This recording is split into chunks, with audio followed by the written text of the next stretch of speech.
എന്താ അറിയോ ത്രിമൂർത്തികളെന്ന് പറയാൻ കാര്യം, ഞങ്ങളെ വഴിതെറ്റിക്കാൻ ഇടയ്ക്ക് ആളെ കിട്ടിയായിരുന്നു കേട്ടോ. കിണറിലെ വെള്ളത്തിൽ കുളിക്കാൻ ഒരു കിണറിന് 10 റുപ്യ വെച്ചിട്ട് 250 രൂപ ടോട്ടൽ പറഞ്ഞിട്ട് 22 കിണറുണ്ട്. പിന്നെ അത് തന്നെയല്ല, ഈറിനോടെ നമ്മൾ വന്നിട്ട് പിന്നെ ഉടുപ്പ് മാറി വരുമ്പം ഭഗവാന്റെ ദർശനം കിട്ടാൻ 1100 രൂപ അല്ലേ ചേച്ചി, 1200 റുപ്യ. അപ്പം ഞങ്ങൾ എന്ത് പറഞ്ഞെന്നറിയോ, അതാ ഞങ്ങൾ ത്രിമൂർത്തികളെന്ന് പറയാൻ കാര്യം. അപ്പം ഞങ്ങൾ പറഞ്ഞു എന്തായാലും ഭഗവാനെ കാശ് കൊടുത്ത് കാണണ്ട, ഭഗവാൻ ഞങ്ങളെ ശിക്ഷിക്കും. അപ്പോഴാ മനുഷ്യൻ എന്തോ ഒരു തിരിച്ചറിവ് വന്ന പോലെ അപ്പടിയാ എന്ന് പറഞ്ഞ് ഞങ്ങളെ അങ്ങ് ഫ്രീ ആക്കി അല്ലേ ചേച്ചി.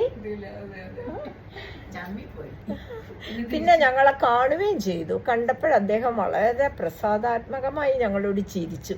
അതാണ് ഞങ്ങളുടെ സന്തോഷം. ഒരു വഴക്കും ഇല്ല അല്ലേ ചേച്ചി. നമുക്ക് ഒരുപാട് ഇഷ്ടമായി.